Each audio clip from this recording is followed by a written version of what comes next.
네, 안녕하세요. 데이비비드 이대현이라고 합니다. 이번 영상에서는 과연 α7S3를 2024년도에도 살만한 가치가 있을지에 대해서 말씀을 드리려고 합니다. 네, 제가 말씀드리는 분야는 영상 분야, 사진 말고 영상 분야에 대해서 한정적으로 말씀을 드리려고 합니다. 이 점 참고해 주시기 바랍니다. 먼저 하나씩 이제 이 특징들에 대한 이게 어떠한 장점이 있는지를 좀 말씀을 드리자면, 이 풀프레임이라는 게 굉장히 이제 가치가 있습니다. 센서가 크면 클수록 빛을 잘 받아들일 수 있고, 이로 인해서 조금 더 나은 화질을 보여줄 수가 있거든요. 물론 다 그런 건 아닙니다. 그래서 풀프레임 미러리스, 풀프레임 카메라들이 인기가 많은 시장 상황이고요. 그리고 이거는 칼라 뎁스인데 422 10피트라고 해서 422 10피트까지 이제 색을 더 풍부한 색을 담을 수 있다. 그리고 4K 120 프레임까지 이제 논크롭으로 이제 촬영을 할 수가 있는데, 파나소닉 미러리스에서는 120 프레임을 지원하는 바디가 아직 없고, 캐논에서도 미러리스 중에서는 R5만 있는 걸로 알고 있습니다. R5나 R5C가 되겠죠. 아직까지도 α7S3가 나온 지 3년 정도가 되었지만 120 프레임을 지원하는 바디들이 생각보다 많지는 않습니다. 그게 하나의 장점이라고 볼 수가 있고요. 그리고 가장 저는 큰 장점인 것 같아요. 정말 빠른 AF 성능. 근데 이게 빠른 AF 성능이라고 해가지고 보통 달려오는 사람, 그리고 뭐 강아지, 아기들, 새, 이런 것들을 이제 추적을 잘 따라잡는다, 이런 것들을 좀 보신 경우가 많을 거예요. 근데 제가 생각했었을 때 이거보다 더 중요한, 촬영 현장에서 이거보다 더 중요한 AF의 성능은 안정성입니다. 이게 어떤 게 안정성이냐면, 지금 저를 찍고 있는데 저는 그냥 AF로 찍고 있거든요. 근데 만약에 이게 성능이 안 좋다, 만약에 파나소닉이나 기타 다른 미러리스이다 라고 했었으면 저를 계속 잡았다가 놓쳤다가 이런 헌팅을 계속 많이 하게 될 거예요. 그렇게 되면 영상은 계속 쭉 이어져야 되기 때문에 영상을 쓰기가 어렵거든요. 그래서 저는 이 안정성을 굉장히 중요하게 여기는데, 이 α7S3에 탑재된 AF부터 굉장히 AF가 빠르면서도 안정적으로 됐어요.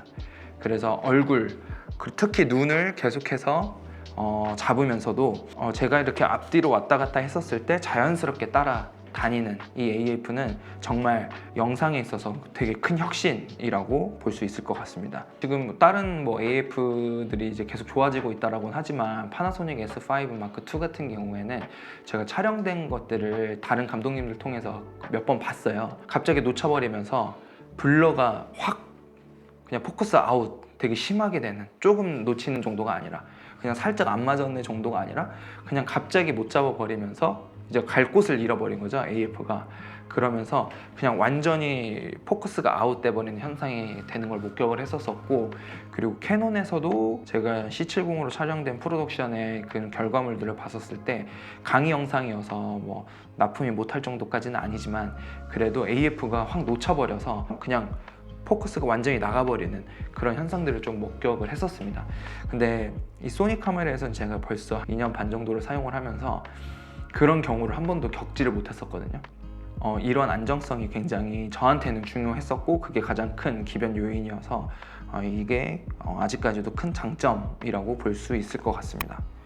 그리고 고감도 저노이즈 같은 경우에는 많은 분들이 이 바디의 특징이라고 말씀을 해주시는데, 저는 사실 그렇게 좋아하진 않아요. 왜 그러면 12800으로 했었을 때는 노이즈가 굉장히 적기는 하지만 디테일이 굉장히 많이 무너집니다.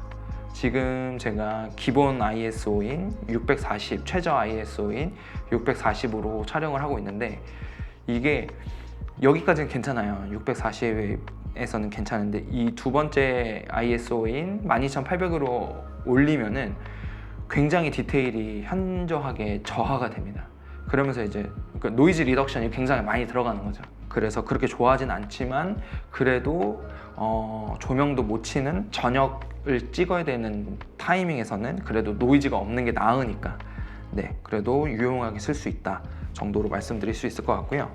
그리고 또 이 마지막으로 말씀드릴 수 있는 특징 도 가장 되게 큰 장점이에요. 시장에서 많은 감독들이 쓰는 카메라, 저희 같이 스몰 프로덕션은 인원이 항상 고정적으로 회사에 있는 게 아니라 저 혼자서 할 수 없는 촬영들이 되게 많아요. 그럴 때 이제 다른 촬영 감독님들을 계속 구인을 하고 또 불러야 되는데, 소니 알파 이 카메라 같은 경우는 대부분 많은 감독님들이 갖고 계시기 때문에 다른 카메라, 특정 카메라를 쓰는 감독님들을 특정해서 찾지 않아도 됩니다.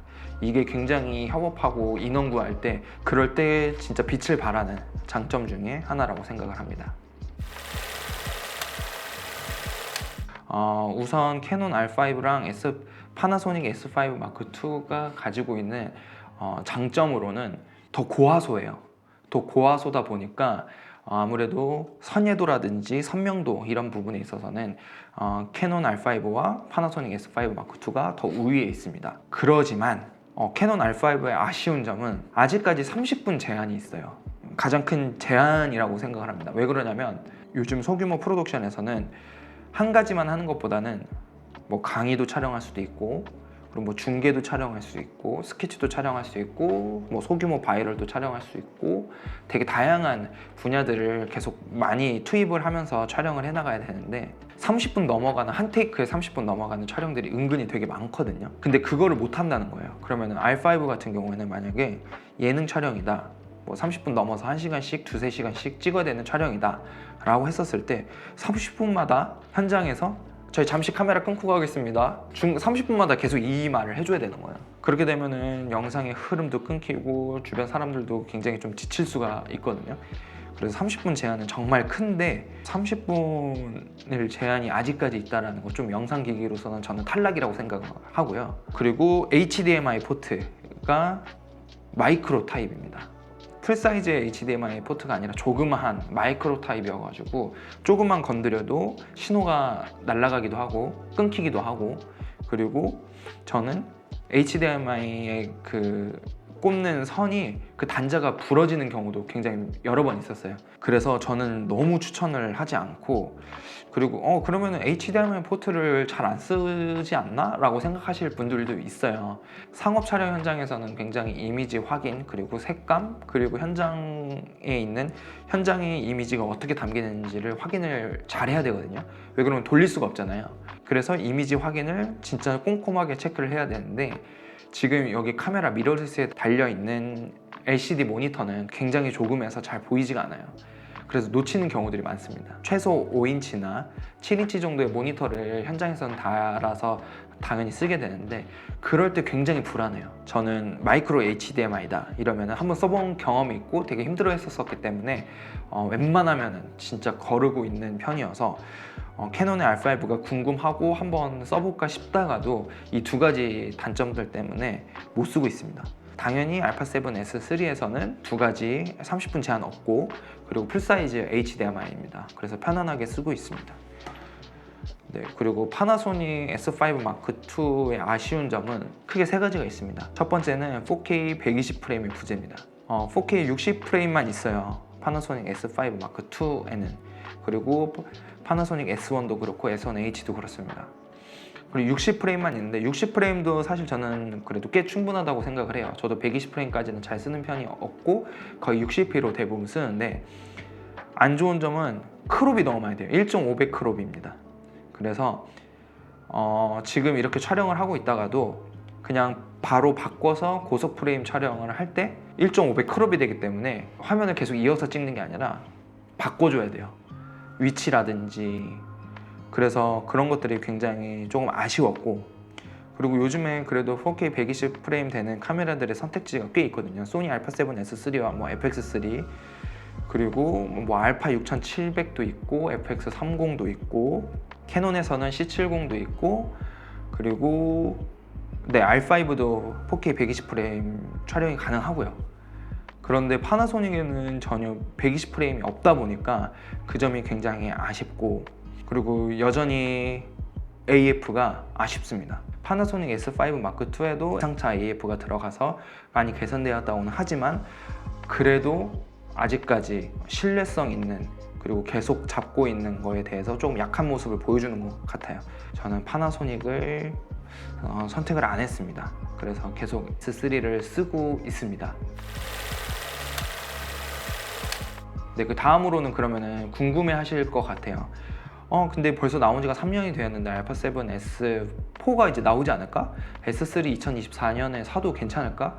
이렇게 생각을 하실 수도 있는데 제 생각에는 알파 7 S4는 아마 올해는 나오지 않지 않을까? 왜 그러냐면 작년 말에 알파 7 S3와 그리고 알파 1에 대한 펌웨어 업데이트가 올 한 해 동안 진행이 될 거라고 발표를 했었습니다. 그래서 제 생각에는 이런 펌웨어 업데이트들로 지금 조금은 시들어가고 있는데 출시된 지가 조금 된 이제 바디다 보니까 판매량이 계속 줄어들고 있을 거 아니에요?